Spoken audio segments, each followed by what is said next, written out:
É convidado desta edição o advogado Miguel Matias. Boa tarde, obrigada por se juntar a nós através de videoconferência. Ora, aquilo que lhe pergunto é se é habitual num processo desta natureza, não há, obviamente, esquecendo um pouco por agora a tipologia dos crimes, num processo desta natureza, que haja um número tão elevado de testemunhas que seja uma lista tão grande de testemunhas pedida, neste caso, no Rui Pinto. Boa tarde, como está, antes de mais. Normalmente os processos penais têm uma limitação de testemunhas ou uma limitação de 20 testemunhas, salvo quando, portanto, esses processos, pela sua natureza, pelo seu tamanho ou pelo número de envolvidos, portanto, são denominados e são classificados como processos de elevada complexidade, como é o caso. E a partir daí, a partir do momento em que há esta declaração de especial complexidade, não há uma limitação para o número de testemunhas. Portanto, por isso é normal, é mesmo muito normal que neste tipo de processos apareçam como, portanto, a prestar o seu depoimento uma quantidade de pessoas que são bastantes. Não nos podemos esquecer que já existiram aqui processos que chegaram a ter 900 testemunhas. Portanto, é normal. Neste caso estamos a falar que a defesa requisita mais 45 nomes de uma lista que é extensa e que tem imensas personalidades de vários setores da sociedade nacional e até chega a Edward Snowden. Qual é que é a capacidade que poderá ter de facto o Tribunal para levar toda esta gente até a prestar depoimento?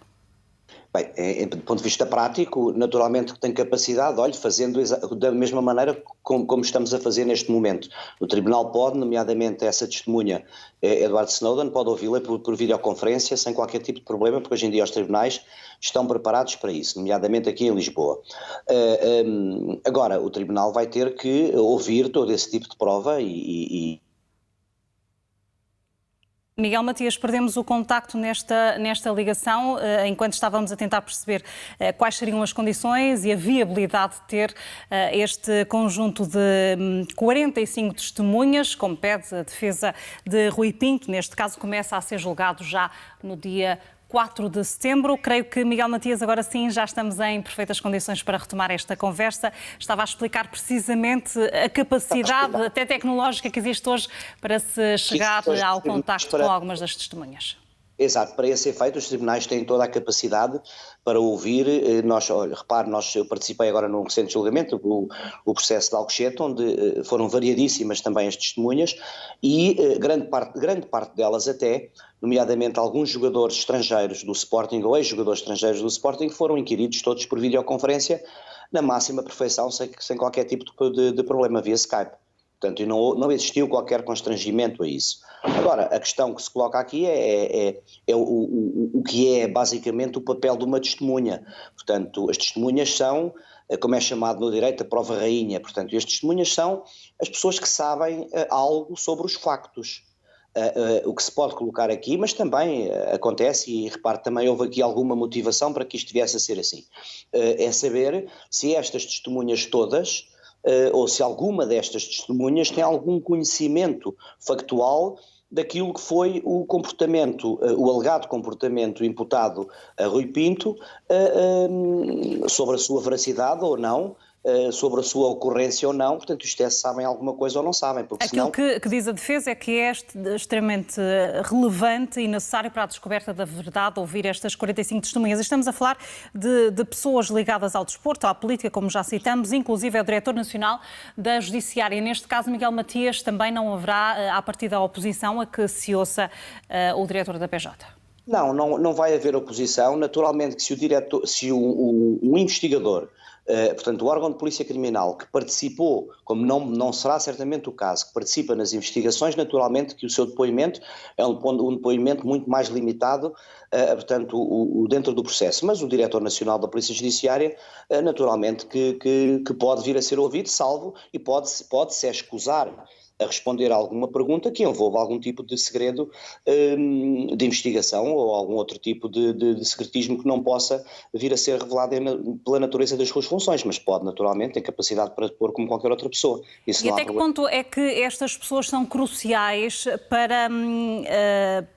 para a garantia de que há de facto um testemunho comprovativo em tribunal ou, de certo modo, a conseguir-se fazer prova de alguns dos 90 crimes de que Rui Pinto está acusado, ou então, em sentido inverso, de confirmar que esses crimes não aconteceram, não há prova garantida sobre eles.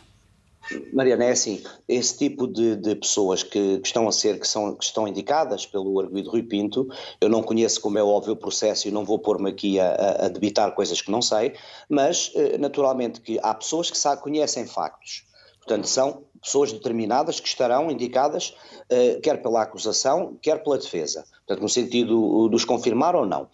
Mas depois há outro tipo de pessoas que, não conhecendo os factos, servem depois para o tribunal ter uma noção ou uma ideia mais cabal daquilo que foi o comportamento do Rui Pinto. Isto é, vou-lhe dar um exemplo, portanto, a doutora Ana Gomes, que tem vindo a ser... É logo a primeira testemunha arrolada. Logo a primeira das testemunhas arroladas, que certamente não conhecerá os factos que estão ali a ser submetidos a julgamento, mas é uma pessoa que tem tido uma intervenção pública, uma intervenção de opinião, portanto, no sentido de desclassificar, vá lá, dito assim, o comportamento alegadamente imputado a Rui Pinto, poderá depois ser importante, vá lá, no conjunto da prova, para que o tribunal, se der como provados os factos, condene por menos, se não der, claramente por comprovados, para que o absolva na sua integralidade ou parcialmente. Mas este tipo de pessoas que são indicadas são pessoas que acabam por contextualizar a factualidade e que acabam porque, embora não conhecendo os factos, ou não os tendo presenciado, ou não os tendo visto, ou não tendo tomado conhecimento de nenhum deles, mas acabam por contextualizar um comportamento que pode ser mais ou menos, eu não digo justificável, porque não há justificação para o cometimento de crimes, em regra, vá lá, salvo as exceções que estão na própria lei. Agora, que enquadram todo o tipo de comportamento face àquilo que era aquilo que se procurou, vá lá, a intrusão que foi feita, alegadamente feita por Rui Pinto. Portanto, é isto que irá ser ponderado, não que conheçam os factos naturalmente. E depois haverá outras testemunhas também, que são testemunhas que nós chamamos de testemunhas de caráter, que servem basicamente também para ajudar o tribunal na decisão, para nos dizer como é que é esta pessoa, como é que ela era, como é que não era, se era uma pessoa que tinha alguns instintos menos corretos, se era uma pessoa correta, se aquilo que terá feito ou alegadamente feito foi feito com o intuito claramente de ajudar a justiça. Portanto, tudo isso são coisas que fazem parte deste grande cenário que é o julgamento penal, portanto, e que não se limitam exclusivamente às testemunhas dos factos, às pessoas dos factos, mas são opiniões. Portanto, e as opiniões valem o que valem. Portanto, o tribunal poderá e deverá seriar este tipo de opiniões, porque podem ser opiniões isentas, podem ser opiniões não tão isentas e, portanto, mais parciais, no sentido de defender ardorosamente um comportamento ainda que ilícito para justificar outra coisa qualquer. Portanto, e é isso que o tribunal irá fazer para, no fim, decidir, portanto, com a capacidade que tem para tomar uma decisão. Miguel Matias, peço-lhe uma resposta muito breve a esta pergunta, tendo em conta o número de testemunhas que são arroladas pela defesa de Rui Pinto, estaremos a falar-se um julgamento muito longo? Não sei se será um julgamento assim tão longo, pode ser um julgamento longo, mas, e repara uma coisa, as testemunhas são inquiridas em primeiro lugar por quem as apresenta, no caso concreto estas pelo arguido Rui Pinto, depois são contra-inquiridas pelo Ministério Público e eventualmente algum advogado de uma outra parte, nomeadamente do outro arguido, pode também fazer algum tipo de pergunta. Portanto, e pode eventualmente depois haver uma réplica e voltar a ser, na sequência de uma pergunta feita por um dos outros, o advogado do arguido tornar a fazer outra pergunta. Portanto, há aqui um contraditório que é preciso fazer, não basta chegar lá e responder em 10 minutos alguma coisa.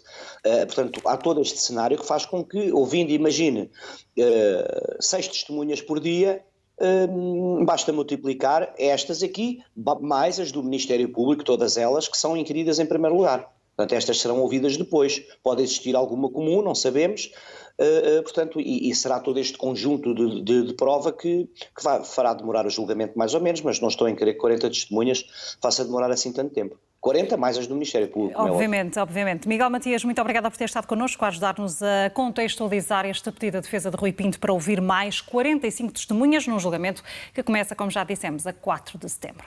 Obrigado, muito boa tarde.